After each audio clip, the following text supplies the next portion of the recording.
رفع جو ماضی کا صیغہ ہے یہ بھی بتا رہا ہے کہ رفع روح تو جب مانا جائے پہلے مسیح کی موت ہو جائے، تو موت ہوئی نہیں تیرے سے، بلکہ مسیح کی بھی موت سے پہلے مسیح کو اٹھا لیا گیا ہے۔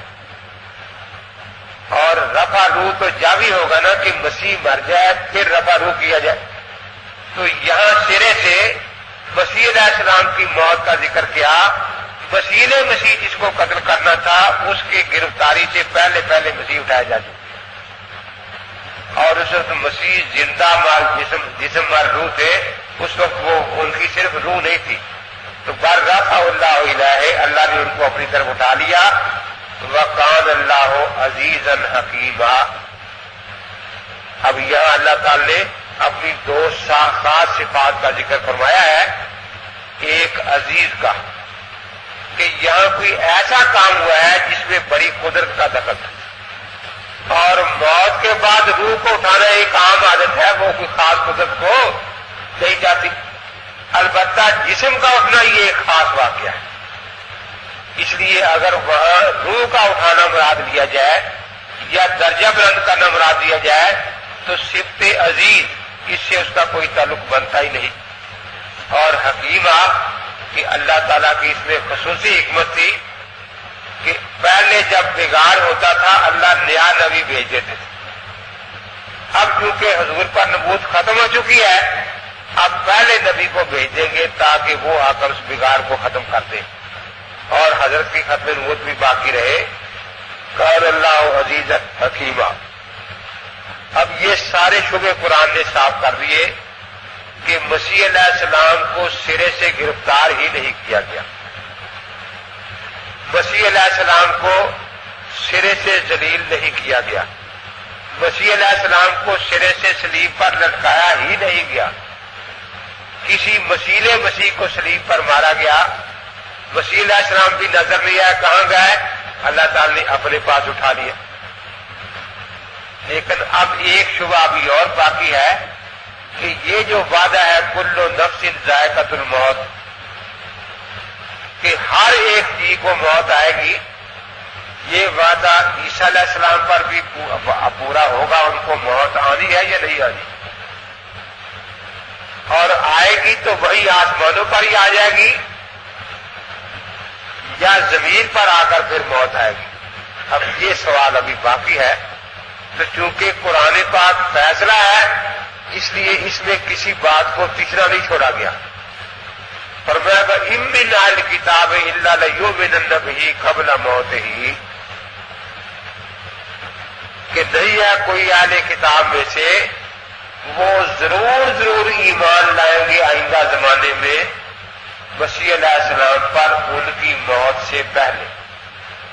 اب یہ سمجھایا مجھے کہ اہل کتاب جو ہے یہ چوتھے آسمان پر بستے تھے یا تیسرے پر بستے ہیں،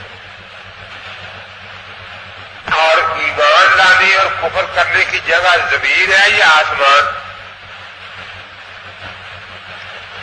اب اللہ تعالی نے بتایا کہ آئندہ زمانے میں ایک زمانہ آنے والا ہے کہ اہل کتاب جو زمین پر بستے ہیں وہ ان کی موت سے پہلے ان پر ایمان لائیں گے۔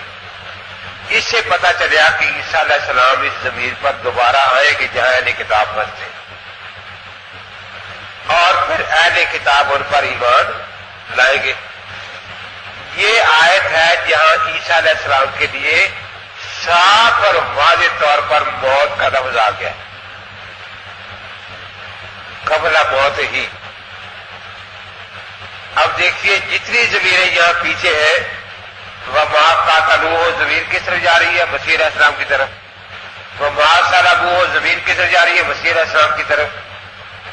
وَمَا قَاتَلُوهُ یقیناً زمین مسیح کی طرف جا رہی ہے۔ اس طرح لَيُؤْمِنَنَّ بِهِ قَبْلَ مَوْتِهِ، یہ زمین بھی عیسیٰ علیہ السلام ہی کی طرف جا رہی ہے۔ تو اللہ تعالی نے موت کا لفظ قرآن میں مسیح کے لیے استعمال فرما دیا، لیکن اس زمانے کو قبل موت کا زمانہ قرار دیا ہے کہ ابھی مسیح علیہ السلام پر موت نہیں آئی۔ عیسیٰ علیہ السلام پھر نازل ہوں گے زمین پر جہاں اہل کتاب بستے ہیں، اور وہ اہل کتاب ان کی موت سے پہلے ان پر ایمان لائیں گے، اور پھر عیسیٰ علیہ السلام ان کے ایمان کی شہادت قیامت کے دن اللہ تعالیٰ کے سامنے بیان فرمائیں گے کہ یہ مجھ پر ایمان لے آئے۔ اب دیکھیے بات بالکل صاف اور واضح ہو گئی۔ صحیح بخاری جلد اول صفحہ 490 پر باب نزول عیسیٰ علیہ السلام ہے، پہلی جلد میں 490 سے۔ تو فرما رہے ہیں حضرت ابو ہریرہ رضی اللہ عنہ کہ حضور پاک نے قسم کھا کر فرمایا والذی نفس محمد بیدہ، کہ اس خدا ذات کی قسم ہے جس کے قبضے میں میری جان ہے، لَيَنْزِلَنَّ فِيكُمْ عِیسیٰ ابْنَ مَرْیَمَ حَاکَمًا عَدْلًا، ضرور ضرور تم میں نازل ہوں گے عیسیٰ مریم کے بیٹے۔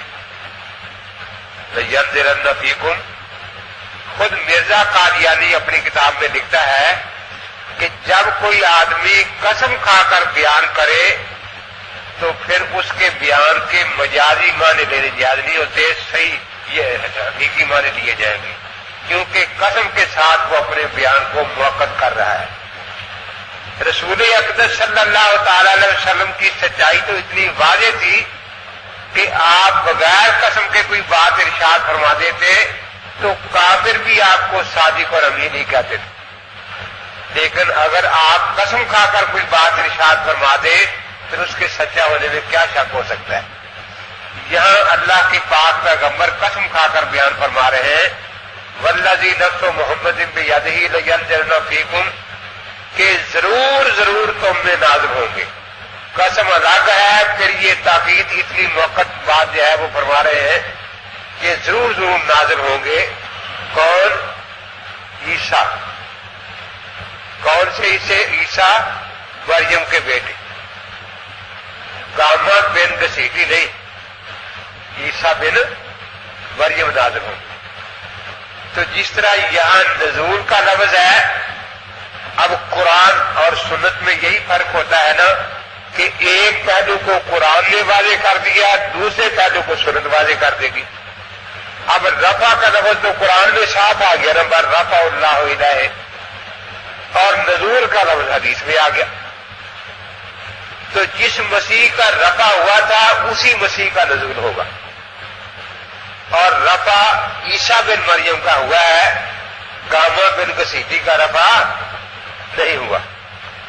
اس لیے فرمایا لَيَنْزِلَنَّ فِيكُمْ عِیسیٰ ابْنَ مریم، اور رفع کے بعد نزول کا معنی متعین ہے۔ یہاں بھی وہی دھوکہ دیتے ہیں کہ یہ نزیل مہمان کو بھی کہتے ہیں، نزیل مسافر کو بھی کہتے ہیں۔ ہم مانتے ہیں کہ مجازی معنوں میں یہ لفظ ان معنوں میں آتا ہے، لیکن رفع کے مقابلے میں جب بھی نزول ہوگا، جب رفع جسمانی متعین ہے تو نزول جسمانی متعین ہے۔ تو دیکھو ان لوگوں کا طریقہ کار یہ ہوتا ہے کہ یہ لفظ کو سیاق و سباق سے کاٹ کر الگ رکھ لیتے ہیں۔ یہاں اب رفع کا لفظ جب تک سیاق و سباق میں ہے اس کا دوسرا معنی بن نہیں سکتا، اور اس کو یہاں سے کاٹ کر قرآن بند کر دے، یہاں لفظ رفع کا رکھ دے تو پھر تو آپ ساری عمر فیصلہ نہیں کر سکیں۔ شعر کا لفظ یہاں لکھ لے سیاق و سباق سے کاٹ کر، تو آپ 10 شعر پڑھیں گے وہ 20 پڑھ دے گا، تو آپ ایک معنی ساتھ میں دوسرے میں شعر پڑھ دے گا۔ تو جتنے بھی باطل فرقے ہیں یہ اصل میں سیاق و سباق سے کاٹ کر لفظ کو الگ کر پھر لفظ پر بحث شروع کر دیتے، حالانکہ سرے سے یہ طریقہ ہی غلط ہوتا ہے۔ اب یہ کہتا ہے کہ مسیح علیہ السلام پیدا ہوں گے، وہ پہلے فوت ہو گئے ہیں۔ پیدا ہونے کے لیے والدہ یالدوں کا لفظ عربی میں ہمارا چیلنج ہے کہ مسیح کے لیے یہ لفظ قرآن اور حدیث میں قیامت تک کوئی نہیں دکھا سکتا۔ تو یہاں نزول کا لفظ جو حدیث میں آیا ہے یہ قرآن کے لفظ رفع کے مقابلے میں آیا ہے نا، تو جس کا رفع ہوا ہے اسی کا نزول ہوگا۔ لَيَنْزِلَنَّ فِيكُمْ عِیسیٰ ابْنَ مریم، مریم کا بیٹا عیسیٰ نازل ہوگا حاکمًا، حکم بن کر آئے گا۔ حکم کن میں بنے گا؟ وہ یہودیوں، عیسائیوں اور مسلم کہ سچا مسیح کون سا ہے، جھوٹا مسیح کون سا ہے؟ کیونکہ یہودی، عیسائی، مسلمان یہ سارے مانتے ہیں کہ جھوٹا مسیح دجال قتل نہیں ہوگا۔ اب مسیح علیہ السلام آ کے سب کے سامنے، مسلمان بھی کھڑے ہیں، عیسائی بھی کھڑے ہیں، یہودی بھی کھڑے ہیں، ان کے سامنے دجال کو قتل کر دیں گے اور آنکھوں سے دکھا دیں گے کہ یہ جھوٹا مسیح ہے جو سب کے سامنے قتل ہو گیا ہے، اور میں سچا مسیح ہوں جو جھوٹے مسیح کو قتل کر رہا ہوں، اور حکم وہی ہوتا ہے جو مسلم بین الفریقین ہو۔ تو یہ اسرائیلی مسیح کو پر ایمان مسلمان بھی رکھتے ہیں، عیسائی بھی رکھتے ہیں، اور یہودی بھی مسیح کو مانتے تو ہے نا کہ ایک مسیح آنا ہے، اس لیے حکم تو وہی ہوتا ہے جو مسلم بین الفریقین ہو۔